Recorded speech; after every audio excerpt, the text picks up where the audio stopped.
Sim, ele se decompõe muito rápido, se desintegra muito rápido. Césio. Não, tem ele radioativo e ele não radioativo. Sim. O césio tem um ponto de ebulição menor do que o potássio. Né? Massa maior, um tamanho maior. Mas a forma como esses átomos estão distribuídos ao longo do metal faz com que as características sejam distintas. Porque aí a gente vai ter que falar de retículo cristalino de metais.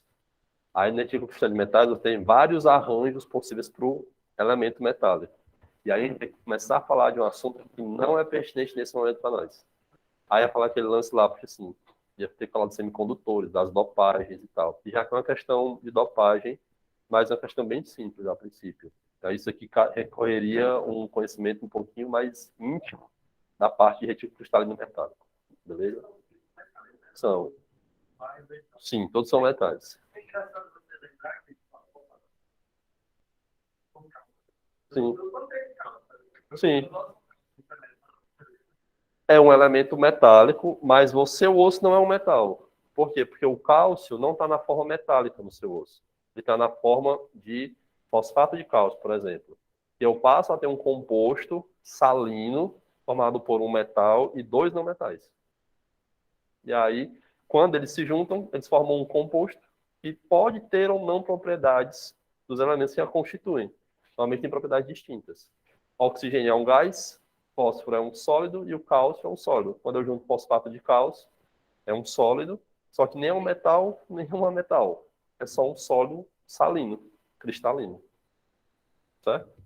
Isso. Temos isso, densidade, ponto de fusão, ponto de ebulição, energia de ação, já falei para vocês. Eletroafinidade, já falei para vocês. Eletronegatividade, já falei para vocês.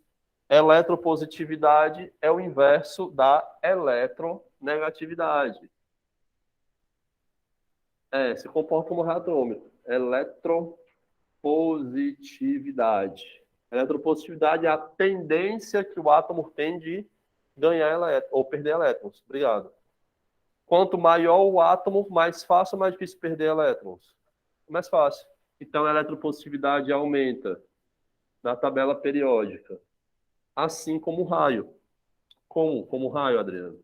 Aumenta de cima para baixo e da direita para a esquerda. Átomos grandes têm uma eletropositividade maior, tendência a formar cátions.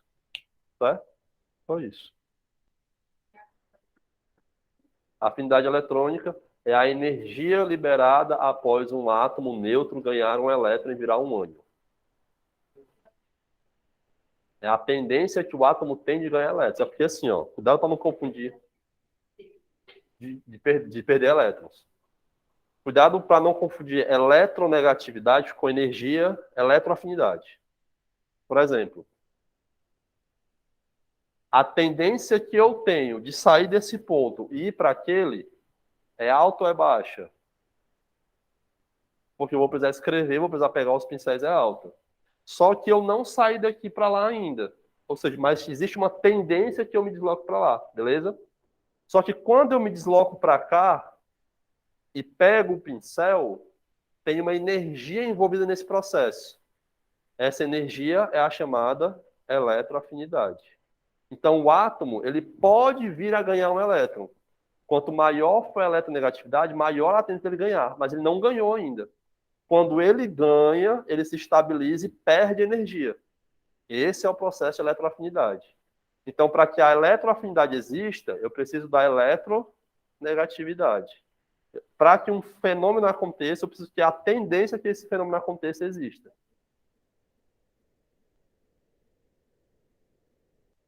Sim. Só que é ganhar um elétron. Isso. E aí, quando ele ganha esse elétron, ele perde energia, ou seja, ele fica mais estável. Negativo da tabela periódica. Afinidade eletrônica? Talvez. A afinidade eletrônica dele é maior também. Nem eletroafinidade, nem eletronegatividade, nem eletropositividade. Mas eles entram aonde? Energia de ionização, raio, densidade, tudo que tiver eletro, ou seja, que é transição de ganhar e perder elétrons, eles não entram, né? Só no caso da energia de ionização. Para tirar um elétron do ar de um gás nobre, tem uma energia envolvida.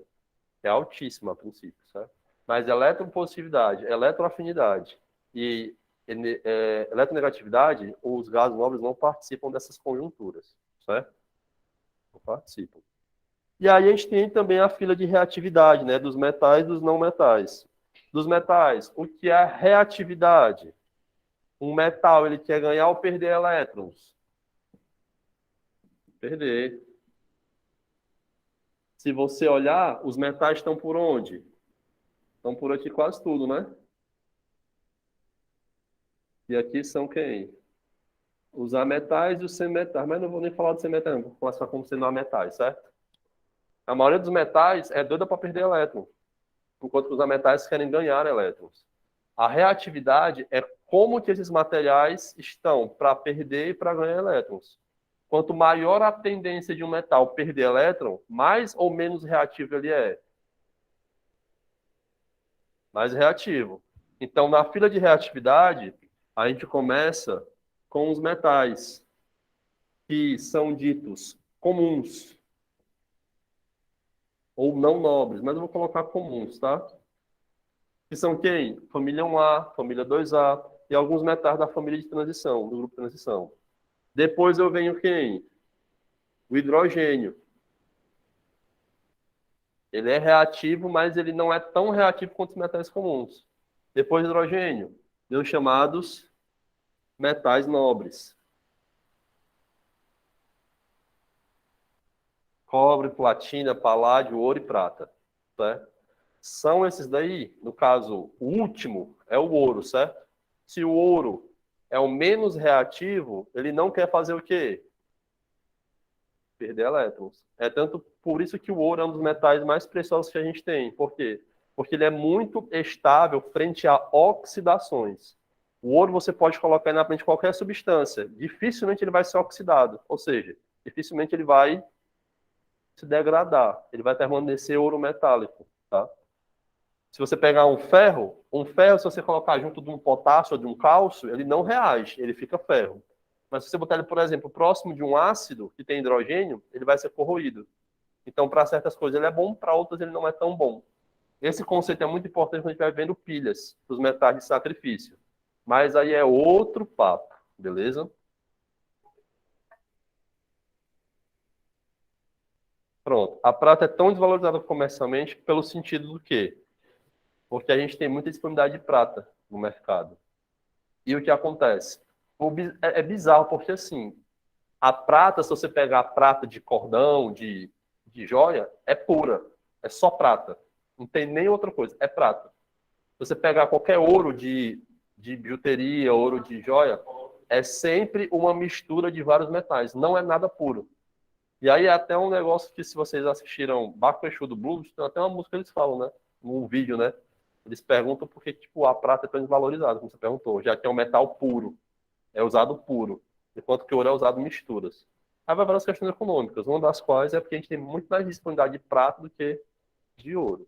E porque a prata, ela é mais reativa que o ouro. Então eu consigo ainda oxidar a prata em relação ao ouro. Por exemplo, os espelhos que vocês têm em casa, se for um espelho tradicional, tem um filme de prata atrás. Tem um filme de prata. Aí quando você vê aqueles pontinhos pretos no espelho, você já viu aqueles pontinhos pretos? Pronto, é a prata se oxidando. Ela entrou em contato com a umidade, oxidou a prata, ela escureceu. Que nem o cordão de prata quando escurece. É porque reagiu normalmente com enxofre do seu suor, ou com alguma coisa muito oxidante. A prata escurece, vira uma camadinha de sulfeto de prata, e aí fica escuro. Aí o que, é que você faz? Você passa um produto abrasivo para tirar aquela película, a prata não recupera, certo? Você tirou aquela camadinha que foi oxidada, e cada vez que você limpa, você vai tendo menos prata no seu cordão, no seu anel, na sua bijuteria. Diferente, por exemplo, do ouro, que você nunca vai ver um ouro oxidado, um ouro manchado. Se ver, não é ouro. É outro metal que tem uma aparência de ouro. Tem um elemento muito bom que é usado para fazer joias. Joias não, né? Semi-joias. O tungstênio, que é usado em filamento de lâmpada, aquelas lâmpadas antigas, né? O tungstênio é muito bom porque ele tem um ponto de fusão e de ebulição muito alto. É, porque você comprou uma joia, ela caiu no chão, partiu em duas, né? Ali eu suspeito que tenha sido energias negativas de certas pessoas. Que foi canalizada na joia e a joia não aguentou tanta energia negativa e ela decidiu não existir mais. Mas algumas bijuterias de tungstênio resistem bem. Tanto porque elas são muito, muito, muito duras, elas não riscam com facilidade, diferente de outras bijuterias. Você dá um banho nela de ouro e esse banho não se perde. Aí você consegue ter um tungstênio preto, prata, rosé, dourado, porque o banho em si fica. Ele é muito duro mesmo. Só que existem situações que, dependendo da fabricação da peça, ela vai cair no chão e vai quebrar. A moça ele tinha uma aliança de tungstênio, caiu no chão, a bicha se quebrou em duas, assim, ó. Até hoje eu acho que foi coisas do além. Mas, né? Aqui são a reatividade para os que vão perder elétrons. Só que também tem a reatividade dos que ganham elétrons. Obviamente, o que mais quer ganhar elétron aqui na tabela periódica? Flúor. Depois do flúor. Depois do oxigênio. Depois do nitrogênio. Cloro. Bromo, iodo, enxofre, por aí vai. É a sequência lá da eletronegatividade. Fui ontem no clube, briguei e saí correndo para o hospital. Fui ontem no clube, briguei e saí correndo para o hospital. Como é que decora esse Adriano? Não decorei isso não, decorei Fonkle, Bris, CPH. Acho mais prático. Aí quer dizer, Adriano, que o hidrogênio ele gosta de perder elétrons e gosta de ganhar elétrons. É, o hidrogênio é aquele rapazinho que, dependendo da companhia dele, ele muda o jeito dele. Ele é um amigo bem estranho. Não que seja falso, ele só se adapta ao meio social dele. O S2 completo. Isso. Fica sem elétrons, ou então ele só compartilhou mesmo. Fica de boazinha. Ou ele vira só um próton, fica mais. Adriano, quando que o hidrogênio ganha elétrons? Tem uma situação que o hidrogênio fica menos um. São chamados hidretos. Quando é que o hidrogênio vai ganhar elétrons? Quando ele estiver reagindo com um elemento que é mais reativo que ele. Com o potássio, com o sódio, com o ferro, com metais que não são nobres. Ele vira hidreto. Quando é que a princípio ele perde? Quando ele reage com elementos mais reativos que ele, a metais. Aí ele vai perder, ele vai virar só um próton, beleza? Vamos de questão, galerinha do mal? Vamos de questão, né? Ninguém mandou nada no chat aqui. Eu queria as questões do capítulo de propriedades periódicas. Número 2, de qual página? Beleza. Respire, respire, respire. Eu estou botando na página. Questão 2, né? Vou apagar isso aqui porque não nos compete mais.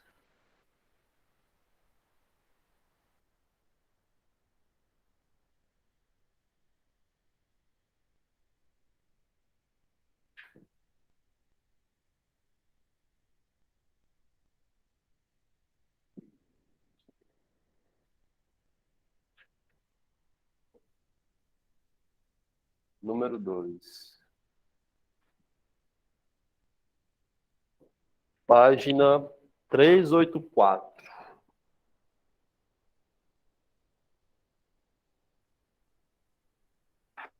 Bora lá, galerinha. Seguinte, a figura abaixo esquematiza o funcionamento de um aparelho. Vixe, logo do IME, deve ser boa mesmo. De um aparelho de ionização que pode ser útil para medir baixas pressões compreendidas entre 10 a menos 4 e 10 a menos 10 milímetros de mercúrio. Vou botar logo uma palavra que me chamou a atenção. Ionização.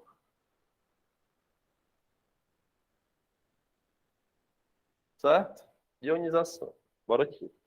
Nesse dispositivo, elétrons partem de um filamento aquecido, atravessam uma rede cuja tensão fixa a energia do elétron e atingem uma região do tubo sonda ligada ao sistema de alto vácuo, cuja pressão se deseja medir. Já me perdi, não sei mais nem o que eu estou lendo, mas tudo bem. Esses elétrons ionizam espécies neutras presentes no tubo. Opa! Pelo que eu sei, quando eu tenho uma espécie neutra ganhando um elétron, ela vai estar ionizada na forma de ânion. Se ela ganhou um elétron, isso aqui tem a ver com qual propriedade periódica?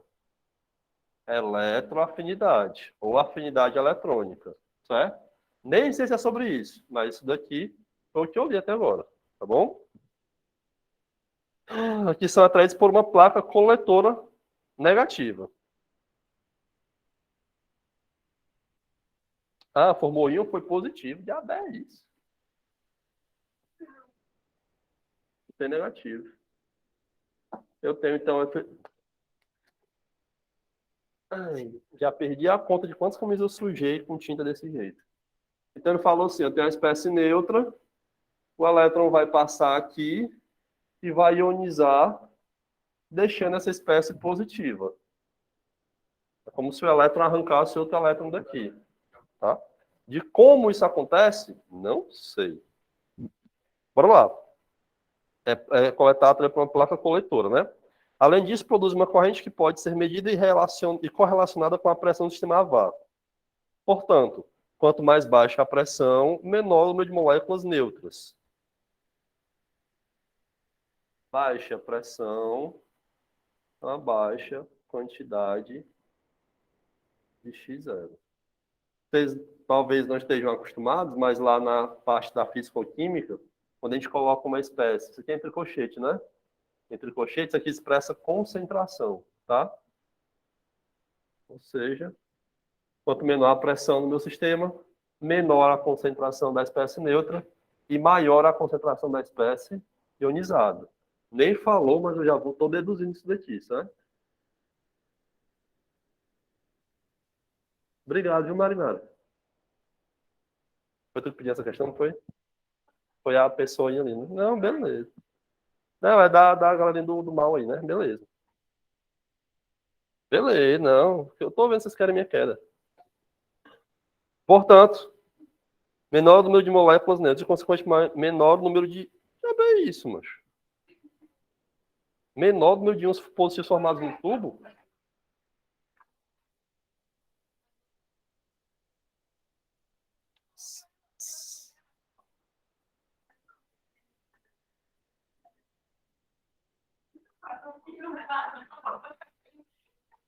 É um relacionamento tóxico.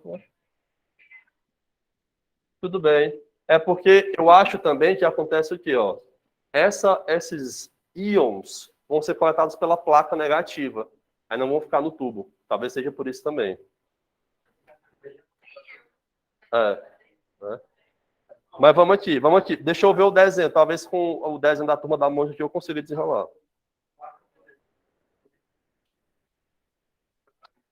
Tá pegando os elétrons, né? Enfim, vai. Molécula do gás, o filamento aquecido, os elétrons vão passando, estão ionizando, certo?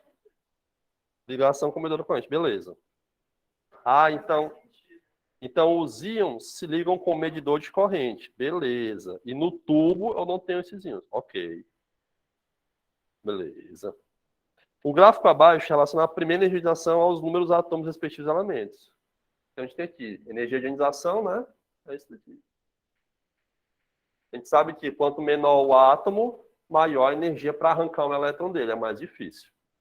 Aí temos esse gráfico aqui que é mais batido que não sei o quê. Eu ia falar uma coisa, mas talvez eu fosse cancelado imediatamente pela audiência. Bem. A gente tem aqui, ó, o número atômico, né? Elemento 1, que é o hidrogênio, depois o hélio, depois o lítio, depois o neônio, que tem 10 prótons, depois o argônio, tem 20, criptônio. Se você olhar os gases nobres, são sempre os maiores, né? Por quê? Dentro do período, os gases nobres são os maiores ou os menores átomos? Menores, porque ele tem o mesmo número de camadas e número de átomos, prótons no núcleo maior. Só que quando eu olho na família, no período, os elementos também está diminuindo a energia ao longo do período, né? Porque os elementos estão ficando maiores, está ficando mais fácil de arrancar. Bora lá. Um aparelho de ionização cuja energia elétrica é 15 elétron-volts foi calibrado medindo-se a pressão de um sistema que continha vapor de sódio. Vamos aqui. O sódio está ali por volta de 5 elétron-volts, a energia para arrancar o elétron dele, certo? Então, para o sódio 0 se transformar em sódio mais e perder esse elétron, eu preciso de uma entrada de energia de 5 elétron-volts, que é o que eu estou vendo no gráfico, certo? Bora lá. E o meu material, meu aparelho foi calibrado com energia de 15 elétron-volts, ok? Com a leitura do instrumento seria afetada, como a leitura do instrumento seria afetada se o vapor de sódio fosse substituído por neônio, a mesma pressão. Bora lá. O neônio precisa de quantos elétrons-volts para ser arrancado o elétron dele? Mais de 20. Então, se eu tivesse aqui o neônio, para se transformar em neônio mais um elétron, eu precisaria de uma energia maior que 20 elétrons-volts. Não é aproximadamente 20, né? Elétrons-volts. A questão está perguntando o seguinte: se ao invés de sódio eu usasse o neônio, o que aconteceria, não é isso? A máquina está calibrada com 15 elétrons-volts. O sódio está top. Para o neônio, não está top. Ou seja, a princípio, eu entendi. Se eu tenho uma máquina com 15 elétrons-volts de tensão, ou de corrente, o neônio vai perder esse elétron porque eu não tenho energia suficiente para ionizar o neônio, porque a demanda é maior do que a minha máquina está disponibilizando no tubo. Tá? Como a leitura do instrumento seria afetada se o vapor de sódio fosse substituído pelo neônio à mesma pressão? A pressão ela cai quando cai a quantidade de átomos neutros, certo? Se a quantidade de átomos neutros aumenta, ele vai aumentar com a pressão no meu sistema. O leitor de pressão vai aumentar, certo? A leitura seria maior, letra A. A leitura manter-se-ia inalterada. A leitura seria até 50% menor. A leitura seria até 50% do valor medido com sódio. A leitura seria 0. E aí? O silêncio fala muito, né?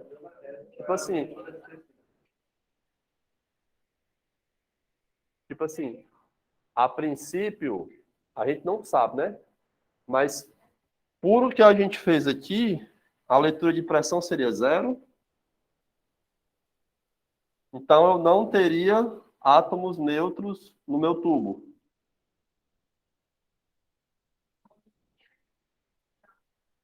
Mas,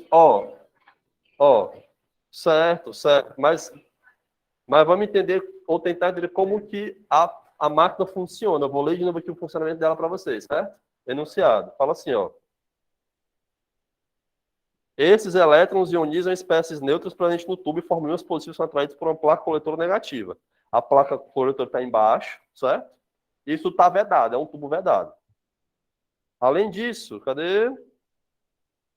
Produz uma corrente que pode ser medida e correlacionada com a pressão do sistema no vácuo. Portanto, quanto mais baixa a pressão do meu sistema, menor o número de moléculas neutras e, consequentemente, menor o número de íons positivos formados no tubo. Portanto, quanto mais baixa a pressão, menor o número de moléculas neutras. Por quê? Essas moléculas neutras, elas fazem o que no tubo? Elas aumentam a pressão.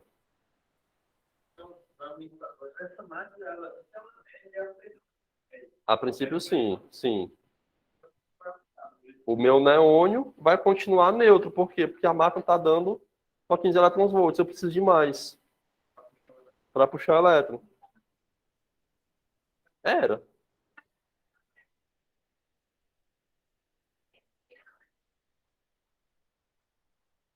Não tem energia suficiente.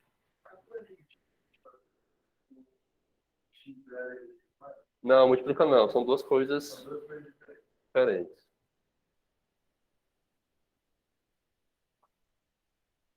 Se você parar para pensar na seguinte situação, do processo acontecer, o processo não acontece. O processo não acontece, mas é bem estranha essa questão. Bem estranha, porque até para entender o que está acontecendo é difícil. Tá? É tipo isso.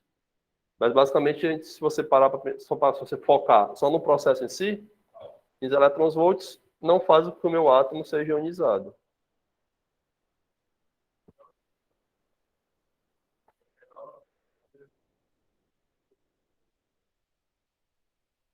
Né?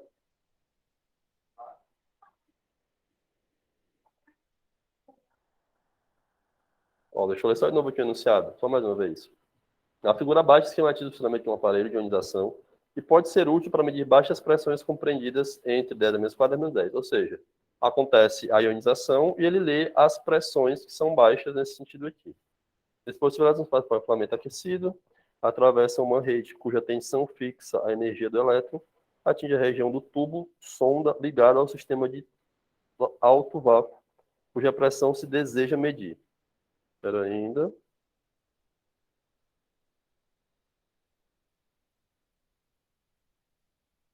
Certo.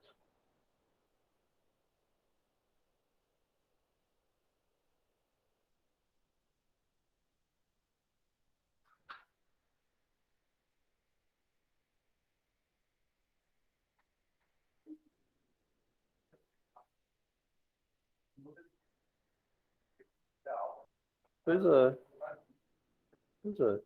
O que eu tô inculcado é assim, quanto mais baixa a pressão dentro do tubo, menor o número de moléculas neutras.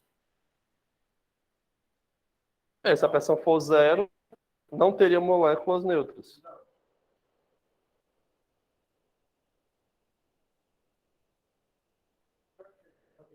Pois é. Aí ele fala assim, ó, consequentemente menor o número de íons positivos. Se eu não tenho íon, porque isso aqui não acontece, eu não tenho pressão. Deve ser só isso o gatilho da questão. Pois é. Tá? Mais alguma depois da 2? A 5 deu certo já? Então tá bom. Hum.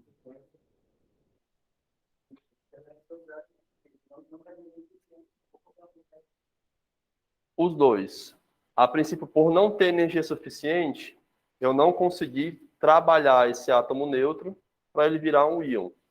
Se eu não virou o íon, o meu sistema não detecta pressão, porque eu preciso do íon para detectar pressão. Assim, só que o que é confuso é que ele fala também em relação ao átomo neutro. Então, eu passaria esse átomo neutro no meu sistema. Entendeu? O único confronto de coisas, de conceitos, é esse. Mas ele também fixa aqui no átomo ionizado. Se não tem átomo ionizado, define que não existe mais pressão no tubo. Certo? E aí, criaturinhas? Mais alguma questão? A sétima é legal? Vou fazer a sétima. Vou fazer a número 7. Qual? O Nicola pediu a 7. Eu vou fazer aqui a 7.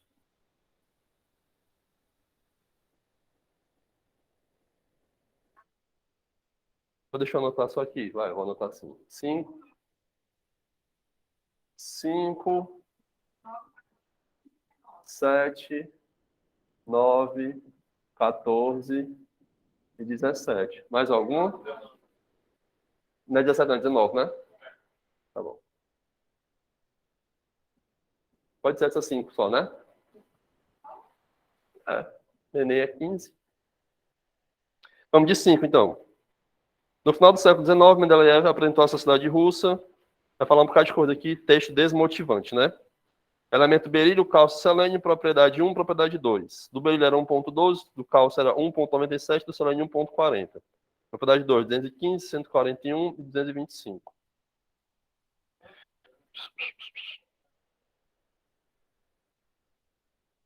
Como nós não temos... 5. Como não temos tabela, mas na OBQ teríamos tabela, certo? É porque aqui é uma questão da OBQ. Mas berílio, cálcio e selênio, berílio, se eu não estou muito enganado, questão 5. Berílio, cálcio e selênio. O berílio, hoje, linha, não. Bela Majestade casou com seu barão. Berílio é da família 2A, segundo período. Que a Bela Majestade casou com seu barão.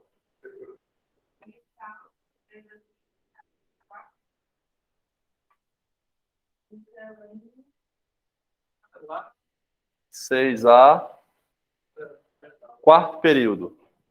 O seu ceroto te possui. Oxigênio, enxofre, selênio, telúrio e polônio.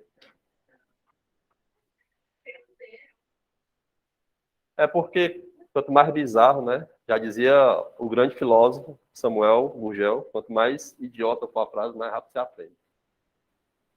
Tinha... Enfim. Então, eu tenho um elemento do segundo período e dois do quarto. Só explicando para quem está em casa, questão de Olimpíada Brasileira, tem a tabela periódica no começo da prova, tá? Então, você poderia dar uma pesquisadinha. A princípio, esses dois do quarto, esse do segundo, tá? Família 2, 2, família 6. Então, primeira, segunda coluna e sexta coluna. Então, a princípio teria assim: berílio, cálcio, selênio, né? Um negócio mais ou menos assim. O berílio e o cálcio na primeira propriedade, quem tem maior? Cálcio, né? Então, o cálcio pode ter um raio atômico maior? Pode. Pode ter. É, mas é menor que o cálcio. Por que seria maior que o berílio? Porque tem. Beleza? Então, a propriedade 1 pode ser o raio. Eu estou só testando, tipo assim, para saber qual pode e qual não pode, certo? Poderia ser a energia de ionização? Não, né? Porque a do cálcio é menor que a do berílio. Não poderia. Poderia ser a eletroafinidade? Não poderia, porque a do berílio seria maior. Poderia ser a... Hã? Ó, seguinte, eu só tô olhando esses dois, certo? Eu só tô comparando a propriedade um desses dois. Para saber qual propriedade pode ser e qual não pode ser. Só entre esses dois. O do cálcio tem que ser maior. Então, a única propriedade que aumenta de cima para baixo da tabela periódica, na verdade, a única não. Duas, né? Raio e eletropositividade. Então, pode ser uma dessas duas. Não. Potencial de ionização não aumenta de cima para baixo, não. Potencial de ionização aumenta de baixo para cima, é o contrário. Quanto menor o átomo, maior a energia para ionizar. Só que se eu for olhar o selênio tem um valor maior que o do berílio e menor que o do cálcio. Se fosse olhando assim, certo? Agora tem que vir assim, ó.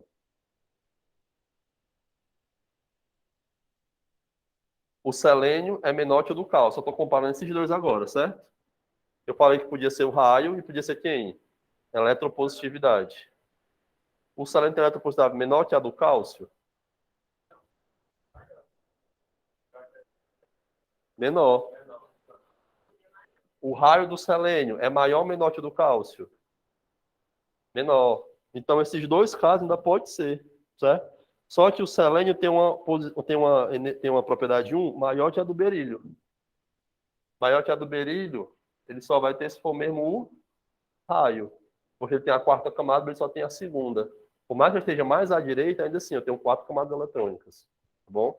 Então, eu colocaria a propriedade 1 como se fosse o raio.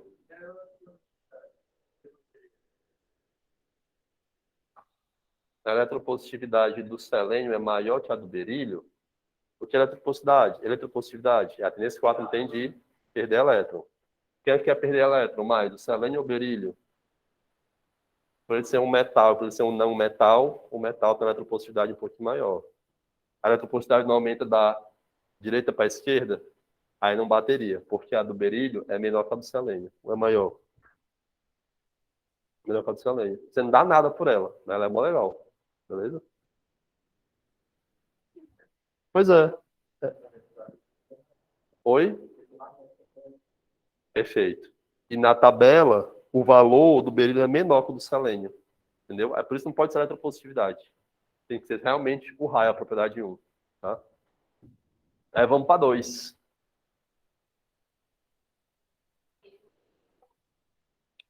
Foi?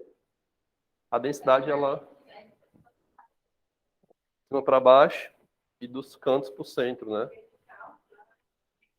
Uhum. Mas pode ser. Tudo bem, tudo bem. Propriedade 2. 215, 141 e 225. Então, vamos comparar o berílio e o cálcio de novo. Com esses dois. Está assim, né? Ó. A propriedade 2, né? Aumentando. Qual a propriedade que aumenta quando eu subo nos períodos? Aí toda aquela grana do elétron, né? Eletroafinidade, eletronegatividade e potencial de ionização. Tá? Ainda podia ser um ponto de fusão e um ponto de ebulição também. Na família mais da 2A de baixo para cima. Só que quando eu comparo o selênio e o cálcio, tá como? Tá para cá, né? O selênio é maior na propriedade do que o cálcio. E maior também que até o próprio berílio.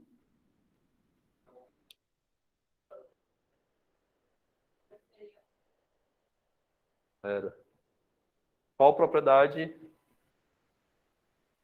Daria assim, sim. Mas comparando o cálcio e o selênio, eu posso ter energia de ionização, eletroafinidade.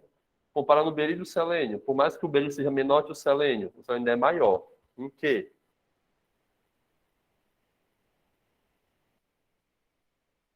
Quem é mais doido para ganhar elétron, berílio ou selênio?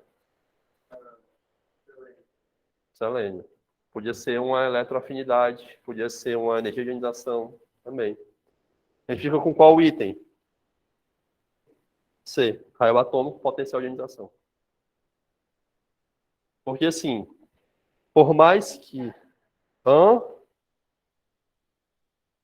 baixo para cima e dos cantos para o centro.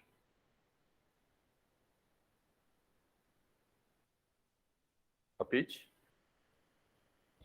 Por mais que o berílio seja menor que o selênio, eu ainda assim tenho um tamanho relativamente próximo, que faz com que o selênio tenha uma energia de ionização um pouco maior que a do berílio. E bem pouco mesmo. Isso, isso. Deu um pouco menor. Por quê? Só pelo fato de ele ser um não metal e o berílio ser um metal. Tá bom?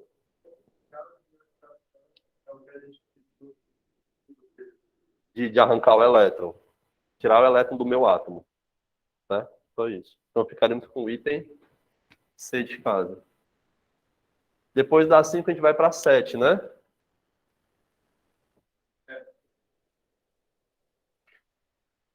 O grande problema nessa questão aqui, ou de questão nesse modelo, é quando elas comparam átomos de famílias diferentes e de períodos diferentes, como, por exemplo, o berílio e o selênio. E aí você fica, e aí?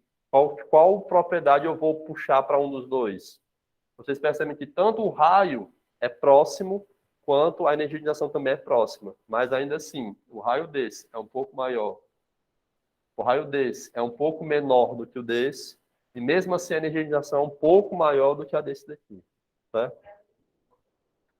É uma propriedade que essas propriedades são periódicas, mas elas têm alguns certos valores de alteração, de variância, tá? Não é tão linear essa periodicidade, não. Questão de número 7, não é isso? Bora. Isso. Questão número 7. Para responder a questão, leia o texto base 2. Bora. Você não, né? Deu uma semi-tabela aqui, deu alguns elementos, né? E vai perguntar. Dentre os elementos mencionados na tabela acima, apresentam respectivamente a maior eletroafinidade. Maior eletroafinidade é de onde para onde? De baixo para cima, da esquerda para a direita. Então, quem está mais acima? Selênio. Quem está mais à esquerda, à direita, selênio também. Então, a princípio já fica com selênio. Só tem um item, né? E maior raio atômico. Quem tem maior raio atômico? É quem está mais embaixo e mais à direita. Ou mais à esquerda. Quem está mais embaixo? Platina, ouro, mercúrio, chumbo e bismuto. Quem está mais à esquerda? Como é? Não. Eu falei raio eletrônico, foi? Foi mal. É porque o raio eletrônico, na verdade, esse termo é um termo que a gente pouco usa. Porque, na verdade, a gente usa só o termo de raio atômico. Mas, a princípio, o que seria o raio? O raio, a gente vai trabalhar com a mesma coisa. Mas o que acontece é o seguinte, o raio atômico é dado como sendo, eu falei, tem 3 tipos de raio atômico, 3 definições. É a distância do centro da molécula, do átomo, até a sua última camada eletrônica, beleza? Mas, por exemplo, tu tem um átomo que dá uma proporção mais ou menos assim. O núcleo é a bola de futebol e as camadas eletrônicas é o estádio. Então, o tamanho da metade da bola é insignificante para o tamanho da metade das camadas eletrônicas, entendeu? É, em relação ao estádio. Então, é como se, por exemplo, o raio do núcleo não influenciasse no tamanho do raio do átomo, porque ele é tão pequeno em relação ao átomo inteiro que eu conto as camadas eletrônicas. É por isso que tem esse termo, raio eletrônico. Você está levando em consideração só as camadas eletrônicas. Mas você podia perguntar para mim, mas como é que mede o tamanho de um átomo? Eu pego o átomo e meço o tamanho dele com treina, com laser. O que é que o pessoal faz? Eles pegam 2 átomos iguais e façam que eles façam ligação covalente, se junte. Aí eles medem a distância dos 2 núcleos e dividem por 2. Aí você tem um raio covalente, que é a metade da distância entre 2 núcleos do mesmo elemento quando estão fazendo ligação covalente. Né? Aí é mais prático, entre aspas, né? Obviamente que não é o valor mais correto por raio. Por quê? Porque quando eu tenho, imagina que um átomo é esse daqui, certo? É a minha mão, meu braço com a minha mão. Quando um átomo vem e interage com outro de maneira covalente, eles não fazem isso. Eles fazem o quê? Isso. As nuvens eletrônicas se interpenetram, ou seja, a nuvem eletrônica não para próximo da outra, ela se conecta.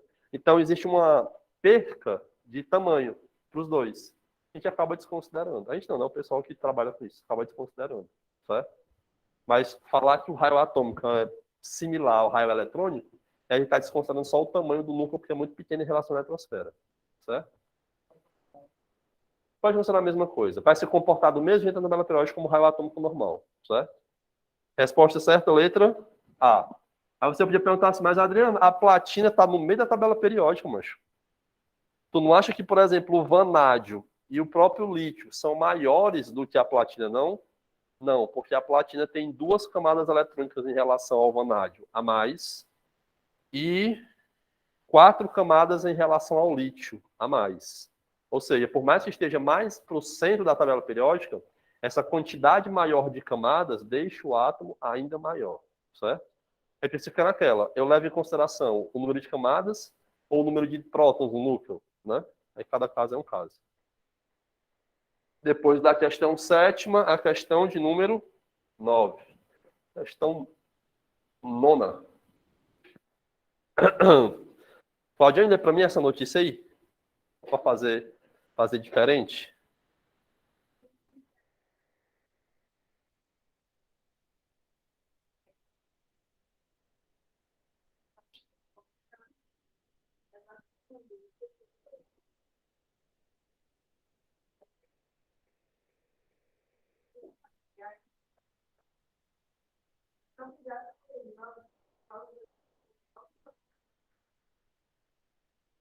Jornal Estado de Maranhão adaptado.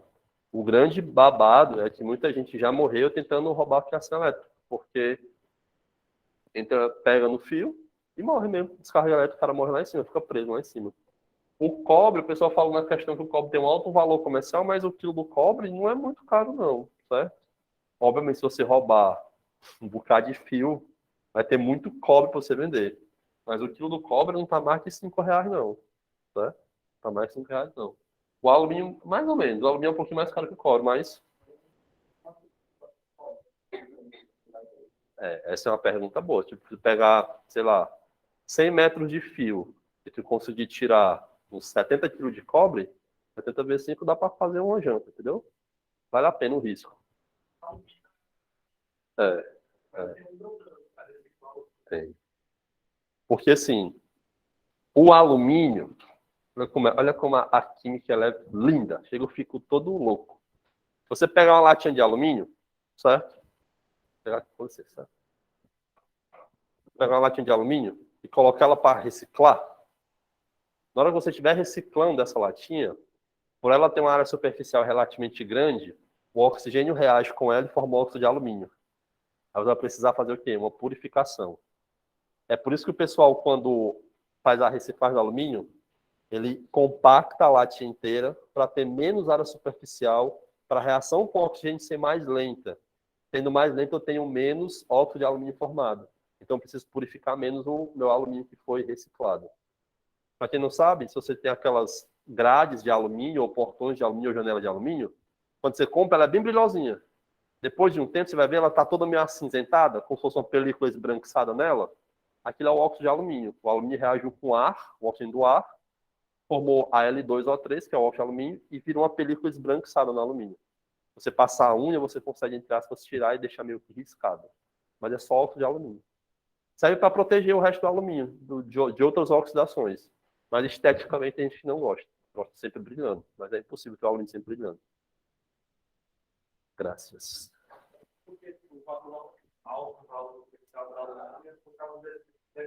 Que eu tenho muita demanda de alumínio. Né? E aí vamos lá. Pode-se afirmar em relação aos metais citados que o cobre, se eu não me engano, o cobre tem número atômico 29 e o alumínio tem número atômico 13. Cobre, o quarto período, família B, né? Quarto período, família 2B. Ou então bota do grupo 2, 10, no 12, no 11, grupo 11. Enquanto que o alumínio, terceiro período, é da família 3A, é o que toda mulher quer, um cara bonito, alto, gatinho, inteligente. Boro, alumínio, galho, índio e o talho. Certo? Eu aprendi assim, gente, me julguem. Eu não me importo. Certo? Rapaz, eu não tenho nada a ver com isso. O alumínio é do grupo 13, ou família 3A, não é isso? É como se eu tivesse na tabela periódica mais ou menos assim, ó. Cobre, e bem aqui assim, logo acima, o alumínio. Não é isso? Pelo menos isso. Então, você pode dizer que ambos possuem alta eletronegatividade? Não muito, né? Eles estão doidos para perder elétron, não para ganhar. É. Então, por mais que eles estejam próximos do grupo que tem alta eletronegatividade, eles ainda são metais. E metal quer perder elétron, não quer ganhar muito, não. Certo? O cobre forma cátion e o alumínio forma ânion? Não, de novo, ambos são metais. Ambos formam cátions. Cobre 2+, ou cobre mais, e o alumínio 3+. Certo? Ambos têm dificuldade de doar seus elétrons mais externos? Não, porque senão seria a letra A e a letra C. E se eu tenho dois itens corretos, nenhum dos dois está certo. Aquela velha leizinha do lado do ano passado. Ambos possuem alta eletropositividade. Estão doidos para perder elétron? O cobre forma ânion e o alumínio forma cátion? Não, ambos formam cátion. Estão doidos para perder elétron. Adriano, mas a eletropositividade não aumenta da direita para a esquerda? De cima para baixo? Sim. Mas a deles, né, porque eles estão um pouco mais direcionados no lado direito da tabela periódica, que a eletropositividade deles é baixa. Né? é baixa se você comparar, por exemplo, com o frâncio. Sim, mas você comparando por serem metais, a eletropositividade sempre é alta. Você não aceita essa minha explicação? Você quer qual item? Hã? Ambos possuem alta eletronegatividade? Nem é. Porque assim, ó, vamos pensar um pouco. De novo, a gente não briga com a questão, certo? Me diz o que acontece quando o elemento tem alta eletronegatividade. Ou seja, ele tem uma tendência muito grande para ganhar elétrons. Numa reação, ele vai ganhar ou perder elétrons? Não, se ele tem uma alta tendência de ganhar, ele vai ganhar. Então, as reações com cobre e com alumínio tinham que sempre ser assim, ó, cobre virando cobre menos, ou virando cobre 2 menos, ou 3 menos. O alumínio teria que virar, por exemplo, só tem 3 elétrons na última camada, então teria que ter mais 5. Então teria que ser o alumínio 5 menos, ou menos 5. Isso não existe. O alumínio sempre vira alumínio mais 3, e o cobre sempre vira cobre ou 2 mais, ou cobre mais. Ou seja, essa galera sempre vai perder elétrons. Sempre perde elétrons. Por quê? Eles sempre estão querendo se ligar com os não metais. E aí sim, os não metais têm uma alta eletronegatividade. Aí sim. É porque assim, a gente imagina que a eletronegatividade vai aumentando, tipo assim, 10 em 10, né? Cada elemento, 10 em 10, 10, 10, 10, 10. Não. Mas chega num ponto que os metais têm uma eletronegatividade próxima. Só que vai aumentando para a direita. Só que quando chega nos grupos não metais, sobe muito. Certo? Sobe de uma maneira tão discrepante que parece que não aconteceu nada, por mais que tenha aumentado um pouquinho. Mas eles vão ser sempre o quê? Eletropositivos. Os 3 do que ganhar 5, né? Que nem o cobre. É mais fácil ele perder 2 do que ganhar 6.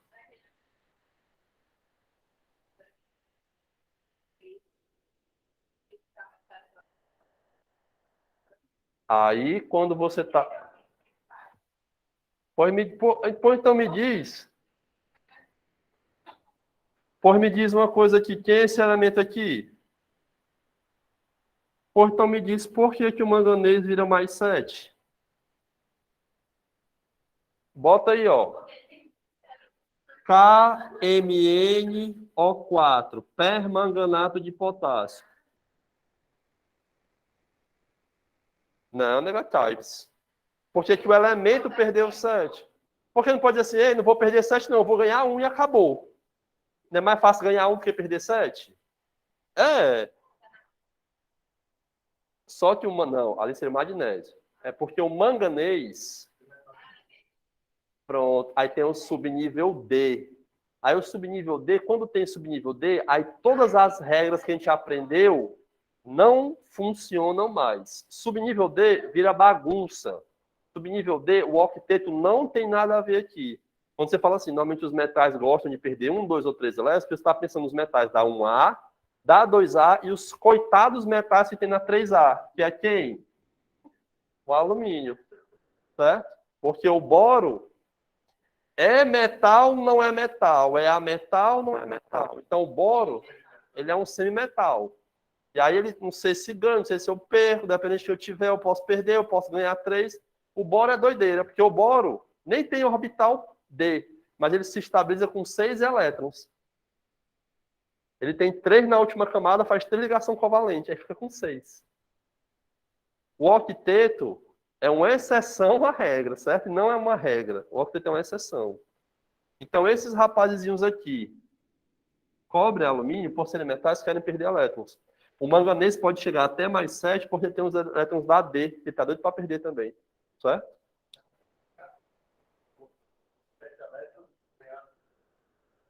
É porque o manganês é o 25. Aí ele acaba em 4s2, 3d5. Perde os 2 do S, vira manganês mais 2, que é muito estável, e pode perder os 5 do D, virando manganês mais 7. Depende de quem está próximo dele. Um rapazinho que é doido para ganhar elétron, oxigênio. E o flúor também, beleza? 2. Só que o D é da camada anterior, é da camada 3. Aí ele pode perder os dois da mais externa, aí depois vem perdendo os D. Isso. É 4S depois 3D5. Só que a 3D5 tá. Não, ele perde primeiro da 4S2, que o da 4S é o mais externo. Aí depois ele começa perdendo o subnível que sobra, que é o 3D5. Ele perdeu do 3S2 e do 3P6, aí é mais difícil. Mas do 3D ele perde. Entendeu?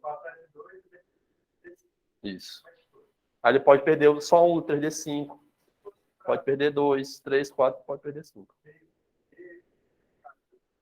5 caixinhas. De boa. Por isso que eu falei, o manganês mais 2 é uma espécie muito estável. Porque ele tem baixa energia, porque tem só um elétronzinho naqueles subníveis lá, naqueles orbitais. Então ele ainda pode perder naqueles orbitais e ficar mais estável ainda, com 8 na última camada. Então, o manganês mais 7 é muito estável, porque ele só está com 8 na última camada, está super safe. Beleza. Isso. Isso.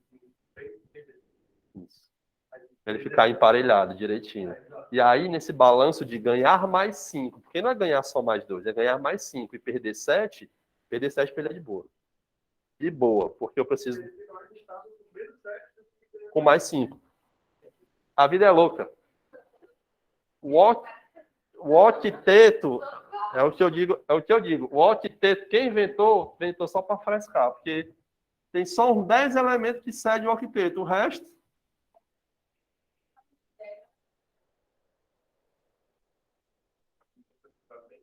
Perguntava. Mas aí eu vou dizer uma coisa para vocês e o pessoal de casa.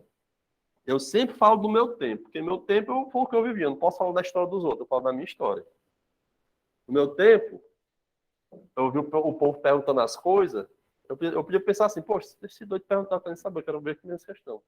Só que eu prestava atenção, porque eu ficava assim, vixe, e se eu não souber isso daí? Eu aprendo. Se o professor responder, o professor souber também, né? Não, isso aí eu sei, mas eu sei desse jeito. Se o professor falar de outro jeito, talvez eu aprenda outra coisa que eu nem sei.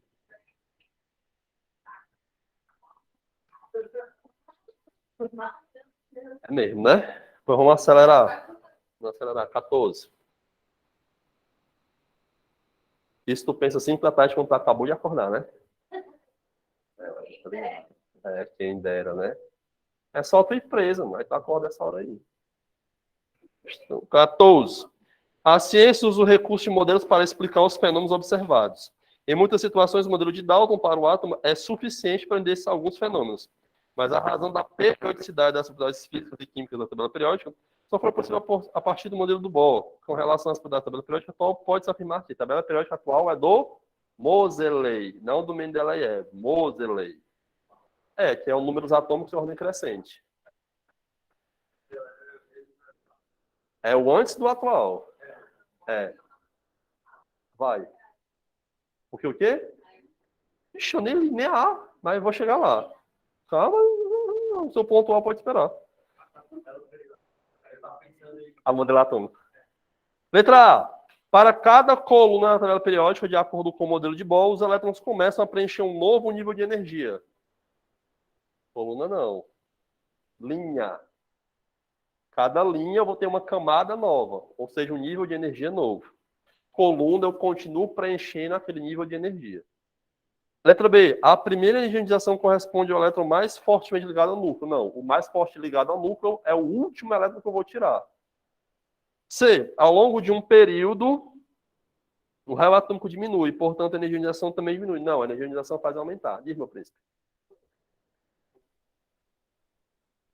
Isso. Quando ele falar de coluna, das linhas, eu estou olhando dentro da família. Quando ele falar das colunas, eu estou olhando na mesma linha as colunas diferentes, as famílias diferentes. Quando eu olho as linhas horizontais, eu estou olhando os períodos dentro. É porque eu faço direito quando estou assim para tá, e agora está perto das 9. Às vezes essa aula parece um episódio de um Comic Con, né? Um Comic Con não, de um. Como é o nome do. Não. Das séries norte-americanas, eles dão o nome de como? Tem um nomezinho. Não. Você tá ligado, né? Sitcom. Faz um sitcom.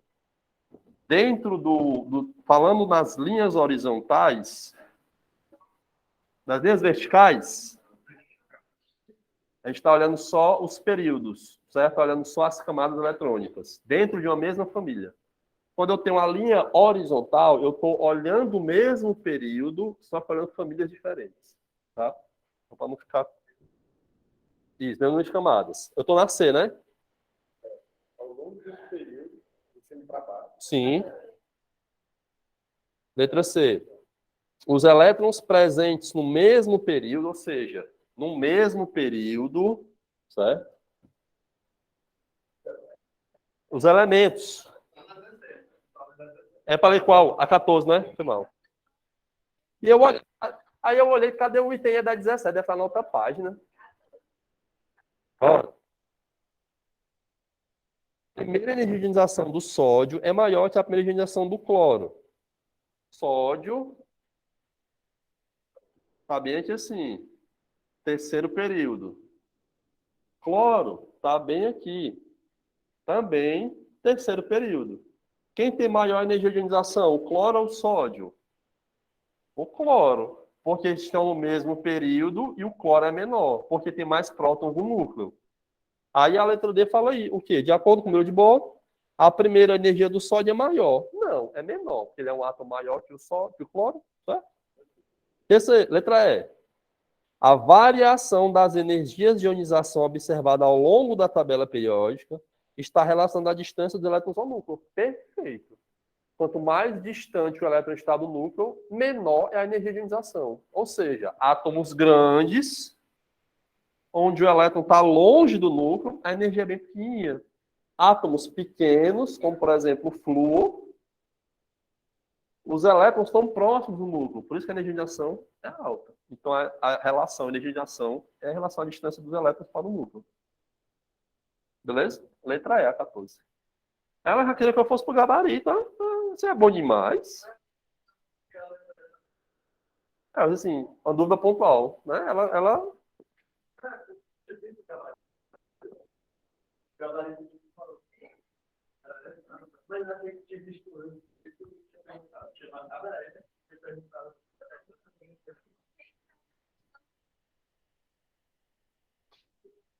Eu passei a aula toda me rasgando, demonstra assim, não, se o elétron está lá longe, o ET vai embora e leva ela. O elétron aqui perto, o ET não leva ela. Ainda bem que o Enem começa 1h da tarde, né? Pronto. Aí você não tem mais desculpa, né? Vamos para acabar às 17, às 19, né? E aí nós vamos embora. E graças a Deus, 2 aulas dadas e amanhã tem outra, viu? Não tem esse negócio de não dar, não. Hã? Não, minha filha, se eu durmo na corda aqui. Precisar de aula, é eu que estou aqui na linha de frente. Não tem esse negócio, não. Amanhã eu vou terminar a radioatividade, vou passar só a parte de cálculo de radioatividade. Amanhã é só cálculo. Cálculo, cálculo, cálculo. Meia vida, decaimento. Loucura. 100% louco. Questão 19. Oura? Qual item? Falei. Beleza, ainda bem que...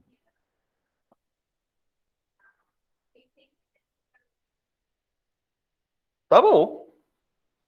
A tabela a seguir apresenta dados de 9 primeiras energias de ionização de diferentes átomos, inicialmente neutros no estado de gasoso. Qual foi a dica que eu dei para vocês sobre energia de ionização? Quando você tem X energia de ionização de um átomo, e depois você vai olhar a Y energia de ionização do átomo, e essa mudança foi muito grande, o que foi que aconteceu? Esse elétron estava onde? Na camada mais externa. E agora eu estou trabalhando numa camada mais interna, certo? Tipo assim, ó. Eu tenho 4 camadas eletrônicas, beleza? Aí na última camada eletrônica eu só tenho um elétron. Dois, beleza? Aí eu vou tirar o primeiro elétron naquela camada. é uma energia, sei lá, 20 elétrons-volts. Digamos. Vou tirar o próximo daquela camada. Aumenta um pouquinho. Por quê? Porque eu tenho mais gente puxando no núcleo agora do que elétrons nesse meio tempo aqui para a última camada. Vai ser, sei lá, 60 elétrons-volts. Quando eu tiro esse segundo elétron, o pessoal da penúltima camada agora é da última. O que acontece? Eu tenho um próton a mais puxando todo mundo. Aí as camadas, elas se aproximam um pouquinho mais do núcleo. E aí, para tirar o próximo da camada interna, que é a terceira agora, eu vou gastar energia muito maior do que o penúltimo elétron que eu tirei. Aí isso me diz o quê? Eu perdi uma camada eletrônica. Agora eu trabalho com uma camada mais interna. Quando eu mudo para tirar um elétron de uma camada cada vez mais interna, a energia aumenta muito. É muito proporcional. Olhando a tabela aqui, deixa eu ver uma situação. Ó. O sódio só tem um elétron na última camada, beleza? A primeira energia dele, ó, 496. Olha a segunda, 4.563. Ou seja, quase 10 vezes mais, porque eu estou com a camada mais interna. Agora, olha o da terceira, 6.913. O crescimento foi alto, mas não foi tão alto para ser ponto de 10 vezes maior. Beleza? Então, vamos aqui. Considerando que são átomos de elementos do segundo período, na tabela periódica, que o sódio tem um átomo com 11. Que os demais elementos possuem inúmeros átomos consecutivos ao desse metal alcalino, percebe-se pela análise da tabela apresentada que eu tenho sódio, magnésio, alumínio, silício, fósforo, enxofre, cloro e argônio. Beleza? Os átomos estão aumentando ou estão diminuindo o tamanho? Diminuindo o tamanho. É tanto que se você comparar a primeira energia de ionização, ela está sempre aumentando. É menor. Só que quando você comparar a segunda do sódio com a segunda do magnésio, por que a do sódio é maior? Na última camada, agora trabalhando com a terceira, com a segunda camada. Beleza? Enquanto que o magnésio ainda está na terceira. Mas quando o magnésio vai da segunda para a terceira, aumenta muito. Vai para 7.000 porrada. Beleza? Então vamos lá. Para a avaliação da primeira ionização de cada elemento, todos os valores são crescentes, do sódio até o argônio. Não, o alumínio diminuiu. Certo? Por quê? Aí talvez depois eu explique para vocês o porquê. Tem um detalhezinho aí, certo? Letra B. Que a alta variação da sexta energização para a sétima no átomo de enxofre sugere que esse elemento possui 7 eletrons de valência. Não, possui justamente 6, porque a sexta do enxofre é 8.496. Quando vai para a sétima, é 27.000. Da sexta para a sétima do enxofre, ó. São elétrons. Só.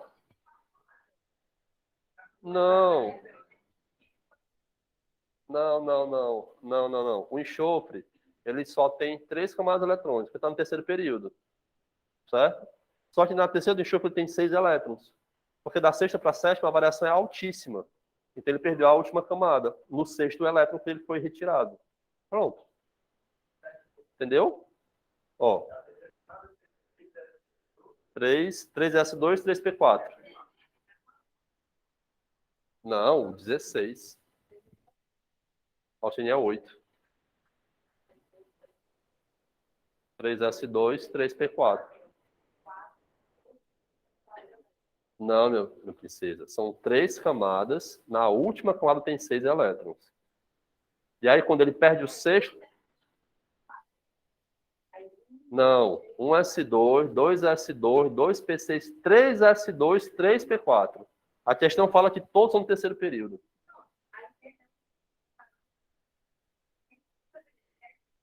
Dois P6. Já perdeu 2 P6 agora. Tá? Então tá errado a B, né? Letra C. Que uma substância composta formada pelos elementos magnésio e cloro teria caracteriônica de fórmula química Mg2Cl. Não. O magnésio tem 2 elétrons. E o cloro tem 7, né? É só você olhar. Do cloro, da sétima para a oitava, passa de 11.000 para 33.000. Então, o cloro quer ganhar só um elétron, enquanto o magnésio quer perder 2. Então, a fórmula certa seria MgCl2 e não Mg2Cl, beleza? Letra D. Que a primeira energia de ionização do magnésio ser superior à primeira energia de ionização do alumínio Sugere que possuir todos os subníveis de uma distribuição eletrônica completa é um arranjo estável. A gente chegou naquele ponto que a gente sempre bate. É estável porque eu tenho o subnível cheinho. Se eu tenho só um no meu subnível, ele passa a não ser estável. E é relativamente fácil de perder esse elétron aí. Beleza? Era esse ponto que eu queria abranger com vocês, essa diferença do magnésio para o alumínio. Tá bom? Ele é 2s2, 3s2, 3p1. Aí no P fica só um orbital com elétron. É mais fácil perder esse 3p1 do que o magnésio perder o 3s2. No caso, ficar 3s1, entendeu? Porque o S2 completo é mais estável. Beleza? Letra E. O gema não. Que uma substância composta formada pelos elementos fósforo e cloro teria caráter iônico e fórmula química preferencialmente PCl3. Podendo expandir o octeto do átomo central para formar também a substância PCl5. Só erra por uma coisa. Não é caráter iônico. É caráter covalente. Porque o P tem quantos elétrons na última camada? 5. Aí tu acabou de falar. Quem tem 5 gosta de ganhar 3. Ela mesmo se boicota. Certo?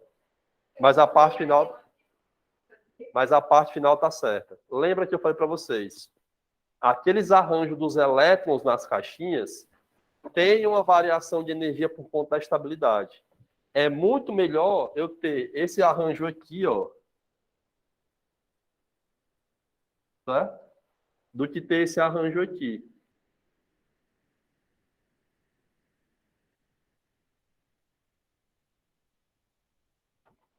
Por quê? Eu tenho meu orbital todo completinho, ele está estável. Os meus campos eletromagnéticos estão alinhados, estão ok.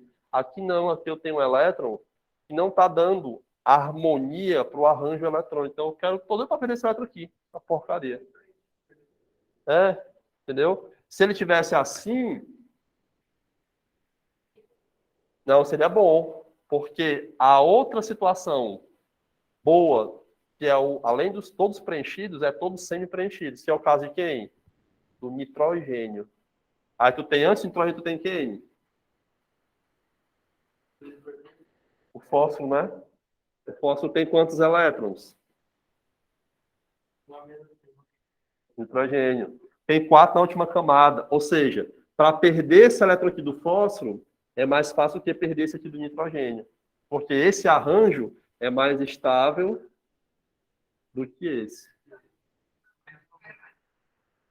Não necessariamente. A definição tem a ver com isso. Mas a estabilidade não tem a ver com a definição. Isso. Mas se eu estiver trabalhando dele do que do nitrogênio, o primeiro elétron. Beleza? Por conta da estabilidade. O paramagnético. Ah, tu não estava nesse dia quando eu falei. Tem o paramagnético, o diamagnético e o ferromagnético. Dos três, o único que sofre ação de atração por um campo eletromagnético é os ferromagnéticos. Os paramagnéticos, os diamagnéticos não sofrem ação de campo elétrico, certo? Por exemplo, o ouro, alumínio, certo? Não sofrem ação de campo eletromagnético. Vou chegar lá. Os paramagnéticos, eles têm a orientação dos seus elétrons opostas à orientação do campo eletromagnético. Enquanto que os diamagnéticos têm a orientação dos seus elétrons semelhante à orientação do campo eletromagnético. Mas ambos não são atraídos por campos eletromagnéticos. Não sofrem interferência de campo. Certo? Está na hora de dar tchau, né? Obrigado por mais uma noite. Talvez no dia do Enem, essa noite seja lembrada de alguma forma. Eu espero que de forma boa, certo? Obrigado pela presença, pela participação e pelas dúvidas. É assim que a gente aprende, viu? Beijo e até amanhã. Tchau, povo de casa. Bota aí, papaizinho.